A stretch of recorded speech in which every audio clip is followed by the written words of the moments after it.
because I'm definitely a nerd. I can't help myself sometimes. It's cool stuff. You know what else is cool stuff? Math. Exponential function, context, and data modeling. This is fancy. This is fancy words for we're going to use exponential functions for real world situations. That's all it is. Unit 2.5. Look, we're not going to finish this lesson today. I'm hoping to finish it tomorrow, but I'm not even guaranteeing I'll finish it tomorrow. All right. So just get as much of the homework done as possible, and don't really worry too much about getting all of it done tonight. There's a lot of things in the real world that are exponential in the way they behave, and they either grow or decay exponentially. Bacteria, they replicate exponentially. So do viruses within the human body, they replicate exponentially. Population growth looks exponential, but in all reality, it's not. It's actually logistic. But for a while there, it does seem exponential and can even be modeled with exponentials. The rate at which things cool down in ambient temperatures, that's exponential. Interest on loans and things like that. Just all kinds of things in this real world are decaying, radioactive decay. So many things are actually exponential. So it's one of the most useful real-world mathematics that we're going to talk about. Surfside High School was built in 2007 and has a growth rate of 1.8% each year. The initial student population was a sub-zero 1,483 students. The variable t equals 0 is going to represent our initial time, which is when the school was built, the year 2007.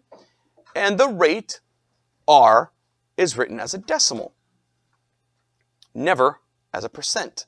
So we will not use 1.8%. We'll convert it to a decimal. But before we do that, this is the generic growth model this is like your grows once per whatever the unit of time is. Once per week, once per month, once per day, once per year, whatever. It's the once per growth model. Since you're not going to have a reference sheet for any of the tests at the top of this, I want to go ahead and write the growth model. This is the model that we use for growth that is once per. We say amount over time is initial amount 1 plus r raised to the t. And the decay model is exactly the same, except instead of having r be positive, r ends up being negative. You learned all this in Algebra 2.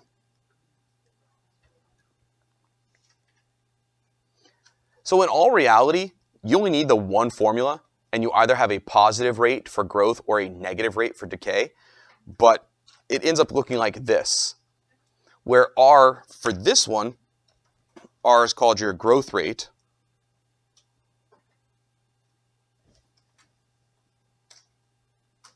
but for this one, r is your decay rate.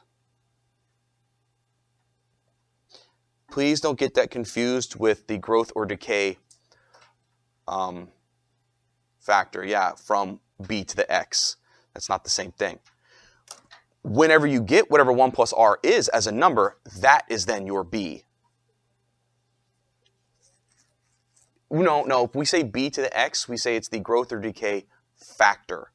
The growth factor could be 1.5, but that means that you're getting an extra 0.5 each time, the 1 and then the 0.5. So you say that's a 50% growth rate, which is a 1.5 growth factor. So rate for r, there, just like that. But you always use the decimal version, never the percent version. That means if you give in percent, you have to move the decimal 2 places to the left.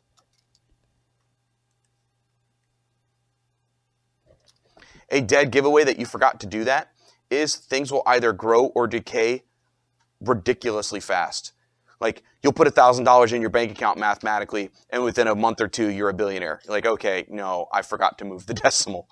Yeah, that's what happens. Because if I could be rich that fast, you wouldn't even know my name. I'd be gone so fast. But anyway, we are going to convert this situation into a growth model. We already know R. We were given a sub-zero. That's all we needed. Our school's population over time can be modeled by the 1483 times 1 plus our growth rate of 0.018 raised to the t. Now, obviously, we're not going to leave it at 1 plus 0.018.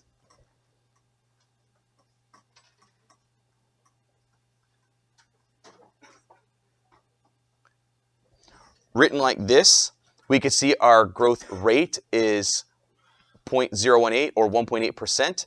Written like this, we'd say our growth factor is 1.018. So that's the difference between the two things. I just want to make sure that we're clear with the words in case a question's highly specific about the words they use. Just making sure. Use your model to find the expected student population in 2024. So what is my t value? Not 24 because 24 minus 7 because our initial time equals 0 was at 7. So our time is actually going to be 24 minus 7 or 17 years of growth. So we're just finding a of 17. 1,483 times 1.018 raised to the 17. And we're going to round to the nearest whole student because this is not a macabre classroom. 1,483 times, I'm using my calculator by the way, 1.018 raised to the 17, about 2,008 students.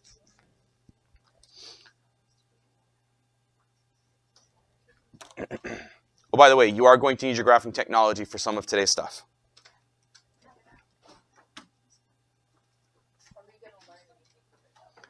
Learn? Do you know how to find like eighth roots and things like that using the calculator? Then no, we're not doing anything new. Any kind of root I want. Yeah, the nth root. Now, let's talk about this. Exponential growth with doubling time. And to be honest with you, it could be doubling time, tripling time, quartering time, halving time. Any multiplier that I want to use. Any multiplier I want to use as the exponential base. So if I said, hey, how long until things triple? No, excuse me, not how long until things triple. If I say I want the population to triple every so often, that's a 3. I want the population to be cut in half every so often, that's a 1/2 as your exponential base, so on and so forth. What's different about this one is your t in the exponent position is being divided by something. This k in this specific example is the doubling time, but it could be the halving time, the tripling time, the quartering time, the quadrupling time. It's whatever. It's whatever. The only thing that is necessary is that t and k be in the same units. Always necessary. They have to be the same units. For example, let's say I tell you my population doubles once every 5 months. This would be a t over 5. So after 10 months, how many times did we double? 2 times. The reason why is because 10 over 5 would have given me a 2. So I would be able to double 2 times. But if I say it doubles once every 5 months and it's only been 4 months, then we have a 4 over 5 as our exponent because we haven't yet fully doubled. So that is why we have to do this over k thing. And that's going to come up again when we get to the financial mathematics. So it is important that you understand why it's there. Okay. And like I said, this number that's in the parentheses actually could be anything. It could be a 1/2, a 1/4, a 3, a 5. It's just what was the type of change you were looking for. Were you trying to triple your stuff? Were you trying to cut your stuff in half? Whatever the multiplier was, would go right there in the parentheses. But we're going to specifically talk about doubling for now. A certain fish species was introduced into a tidal basin 10 months ago. The current fish population is about 220. We know that it doubles every 5 months. It's almost like I knew the 5 months was on its way. It says find the initial size of the fish population. Oh, we don't know p sub 0. So where does the 220 belong is the question.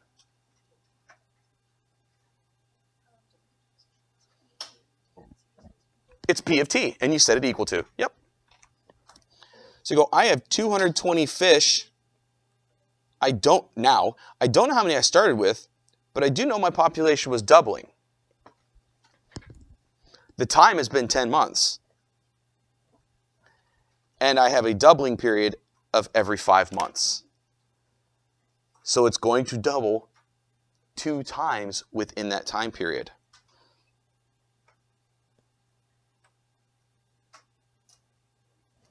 You just divide both sides by 4, or 2 to the 2. And you will get 55 fish. It's AP, so we got to remember to write our units. We know that we started with 55 fish. I can now write my model. P of T is, come on, Audie, 55, 2 raised to the T over 5.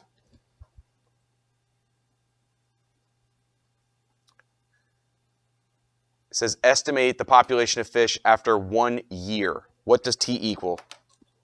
12. Because the 5 is months. So after 1 year, we've got 12 months. So you go, what is P of 12? What is the population after 12 months? Well, 55 times 2 to the 12 fifths. And we're going to round to the nearest whole fish.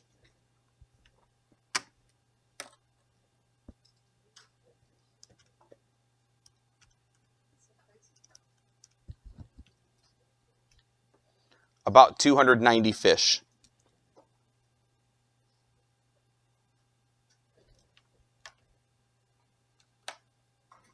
Not that bad, is it? You are responsible for knowing the formulas. Yes, sir? You always round down since you can't have the half of the fish. You round to the nearest whole fish. So if it had said 290.6, I would have said 291. Just round to nearest whole fish. Now, if it says something like the minimum number of doublings before the population is blank, then you couldn't use a decimal at all. You have to go to a whole number answer, and it's not always round down, not always round up. If you say minimum number before it reaches, then you're like going above it. If you go maximum number of time before it reaches, then you have to round down, because now you're talking about sequences where your variables have to be discrete. So it really is specific to the question type and what they're asking.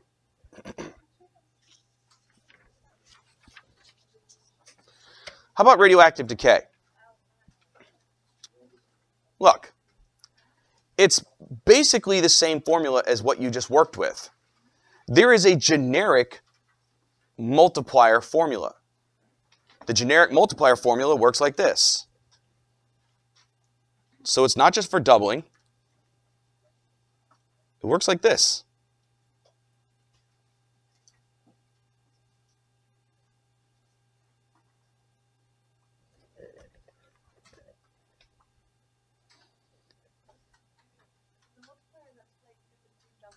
Then it's a 2. If you're tripling, it's a 3. If you're halving, it's a 1/2. And that's what half-life is. Half-life is literally how long until it cuts in half. That means our multiplier is a 1/2. So if our multiplier is a 1/2, what is our rate?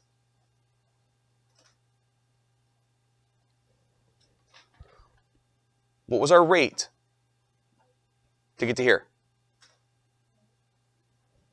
Negative what? Well, it can't be negative 1. 1 minus 1 is 0. 1 plus a number is 1/2, guys. What is that number? Negative 1/2. Your decay rate is 50%, right? Because you're only going to have half of what you started with. Okay. Now, let's see what it says. Suppose the half-life of a certain radioactive substance is 40 days. Oh, K is 40 days.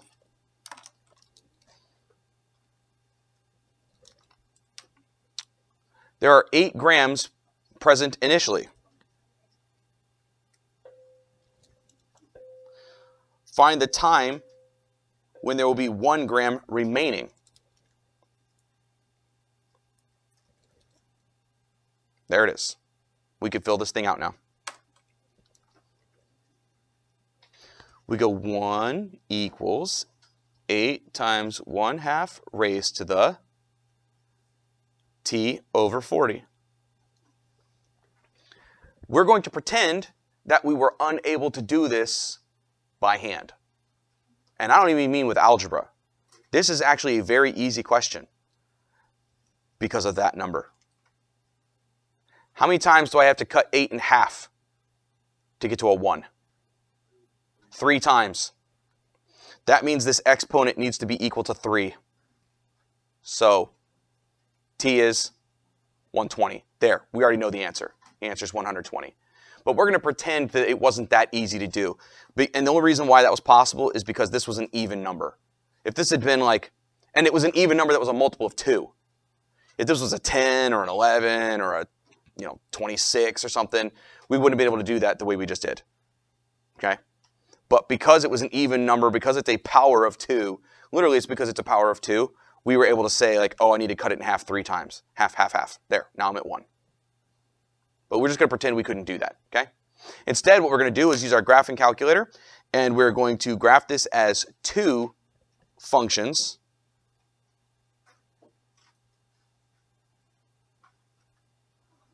And find intersection. So second trace to intersect. Graph as 2 functions and find your intersection.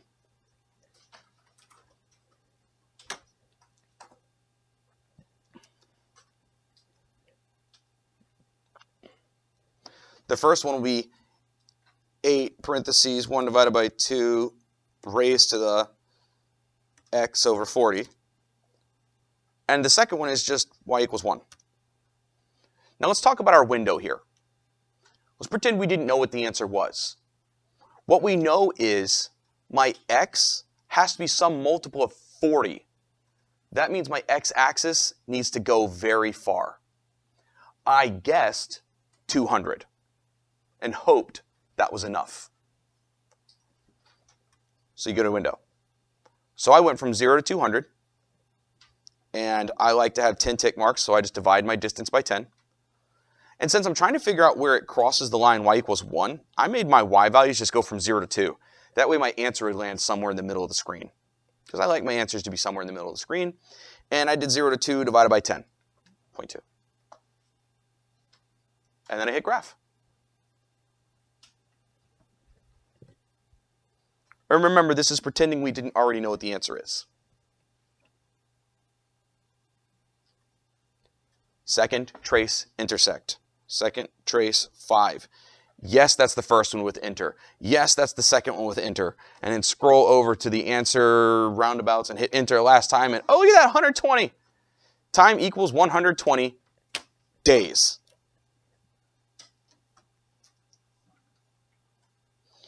There are 2 places in your homework where I wrote after the question to use the table. I am rescinding that set of directions, so the first one is here. Now I want you to use second trace intersect. So if 10's grandparents, don't use second table, use second trace intersect. And the next one was on question 8, where again it says use the table. Don't. Use second trace intersect. So questions, I got lost. What is that? Oh, that's set 2, that's why I just got lost. Oh, I had it out of order. Right, but 5 is from practice set 2. It looks like practice set. Yeah, they're both practice set 2's questions. So practice set 2, number 5, and then practice set 2, number 8. It says use the table. Don't. Use second trace intersect, please. Okay? Anyway, back to the math.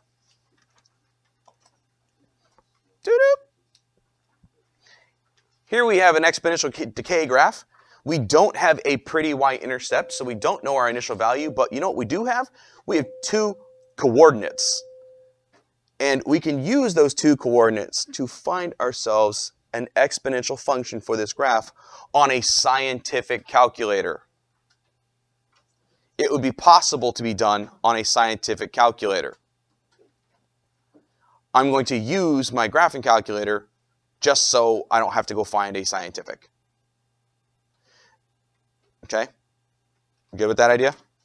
All right. So I'll pretend it's scientific when I'm using it. I won't use any of its graphing or smart capabilities that it has. Here's what I know. It's exponential. It's approaching the x-axis. That means it fits this situation. That's what I know. What I don't know is A, and I also don't know B. I have two different xy's though. How crazy that I have two different coordinates and two different variables I'm trying to solve for. What is that called when we have to do that? Where we have two things we're trying to solve for? And well, substitution or elimination is how you describe systems of equations. So yeah, we're going to have to use a systems of equations. This is a systems of equations style question. If you don't want to use graphing technology, because there's a way to do it using graphing technology, we won't yet. We'll do it the old school way. In case it was a scientific calculator question only. That's never going to happen. But I'm just saying I want you to have the skill set, okay? It's going to work like this. This is an x, and that's a y. So I could write it as 12 equals a times b to the negative 5.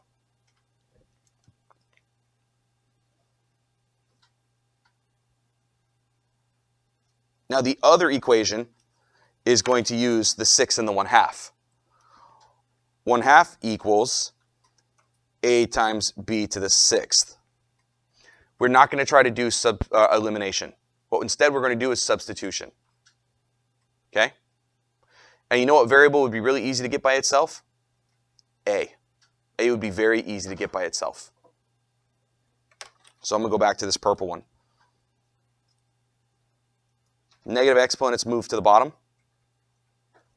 All I have to do is multiply both sides by b to the 5th to isolate that a. And guess what?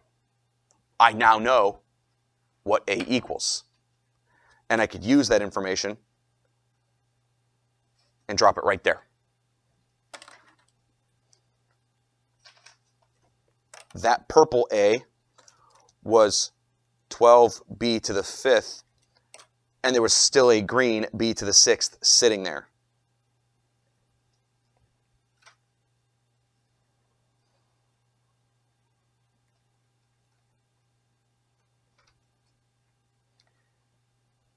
We'll get rid of the 12 by multiplying both sides by 1 over 12.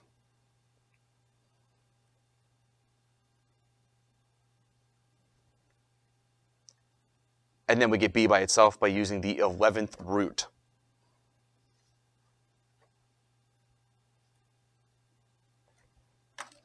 So on my graphing calculator, do I have the ability to do the x root? I do. Do scientific calculators have the ability to do the x root?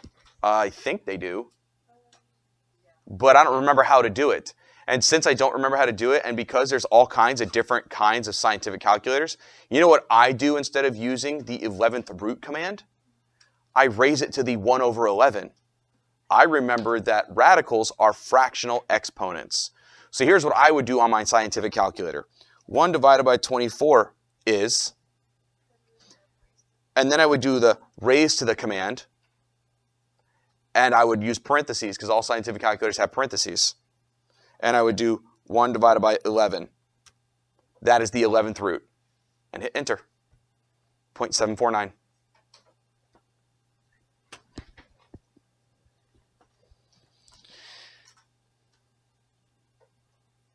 Now that I know B,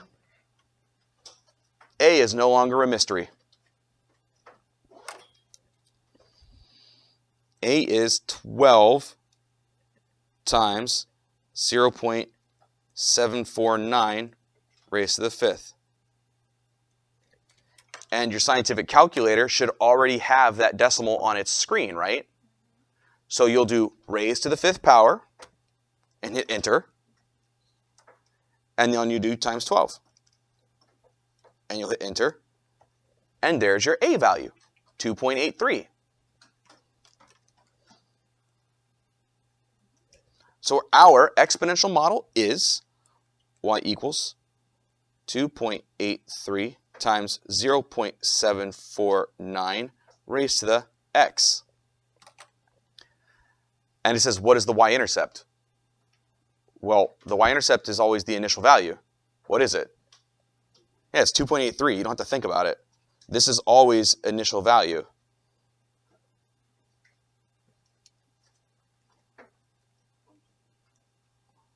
Now, who wants to see how to do it using their graphing calculator? Yay! Clear. Stat, edit. So you want your list to be empty. In L1, you put your two x's. And in L2, you put your two y's.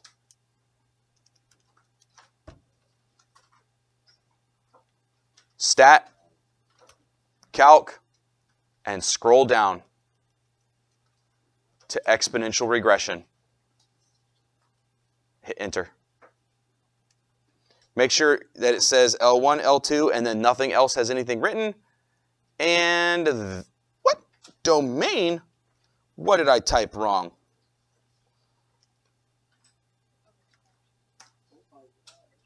Oh, sorry, not negative. That's why. Sorry about that. I had an errant negative symbol that I wasn't supposed to have.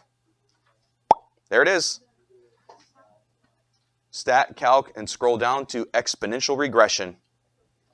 And there it is. 2.83 times 0.749 to the x. Woot.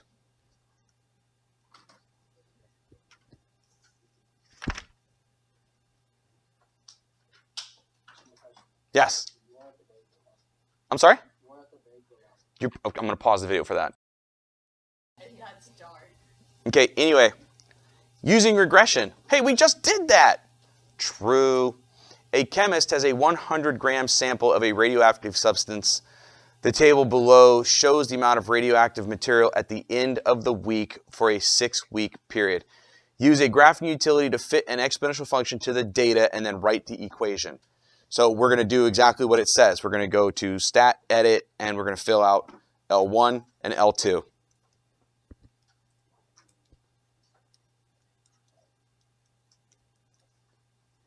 Look, just make sure that these numbers don't have any hop, skips, or jumps in them. They don't. They go 0 through 6. There. And then just be very meticulous about typing.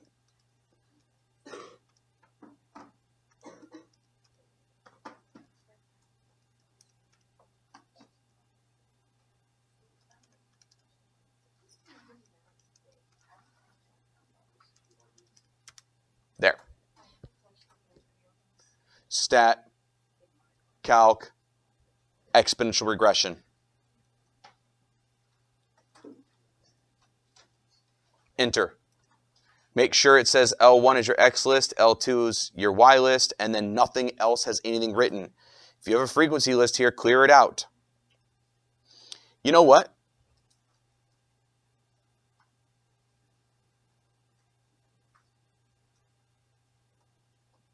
You might want to do store equation. I'm going to remind you how to do that. We've done it before.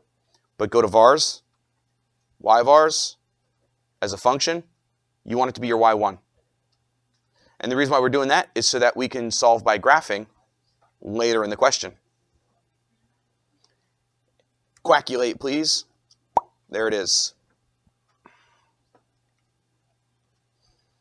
It gave me y equals 102.306 times 0.869 raised to the x. Now, is this perfect? No, it's not. And the dead giveaway that it's not perfect is our initial amount isn't 100. And the calculator knows it's not perfect too. Look at r squared. A perfect model would have said r squared equals 1 like it did a moment ago when I took the two coordinates. And it did say r squared was 1, and it was perfect. This isn't perfect. It's okay, though. It says use your equation. So the one that we just told the calculator to remember. What value would represent half the initial value? Well, what would have been half of the initial value? I'm going to go to y equals. What's half of the initial value? What did we start with? We started with 100, so half of that would be 50. Now, I don't know what this window is supposed to look like. I'm going to be real with you. So I'm assuming it doesn't take 200 weeks to get to half. So I'm just going to take it back to 10. And my maximum, I know I'm going from 0 to 100. So how would I just go 100? I'm just going to go 0 to 100 and go by tens. And then I'm going to hit graph. And I'm going to hope that that was enough x's. Oh, it's definitely enough x's.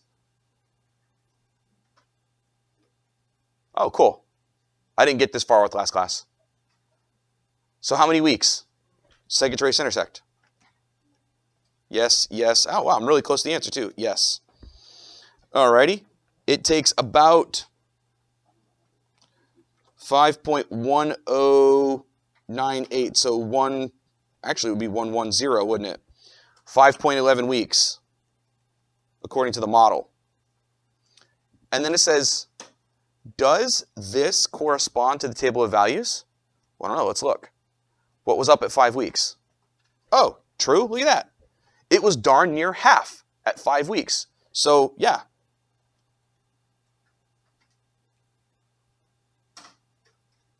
So it corresponds to the actual number. It's pretty darn close, isn't it? Look, it took a little bit more than 5 weeks. When will there be 10 grams left? Oh, that's y equals 10. So let's show the work, at least the setup.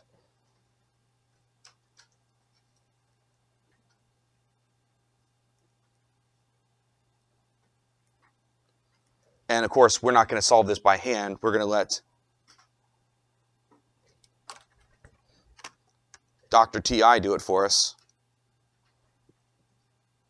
And I hope, oh no, 10 is on my screen. Hopefully, I'm going to need more than 6.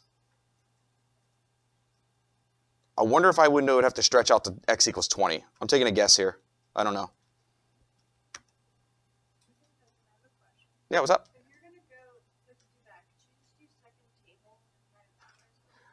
You could use second table to see what a good window size would be. Okay. But it's not going to give you the exact answer. And my window was just barely large enough when I went to 20. So second trace, intersect, yes, yes, scroll.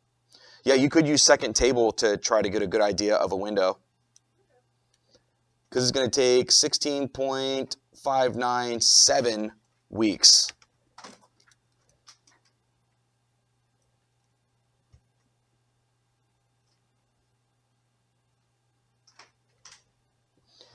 How much would be left after 52 weeks? Oh my goodness. 52 would be our x. So 102.306 times 0.869 raised to the 52. Not going to be much.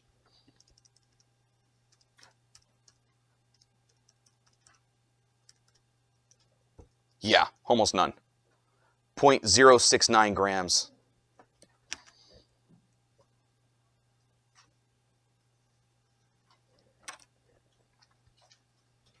Not much at all. That's further than I got with the last class, so I think that's where I'd like to call it, nerds. Thanks.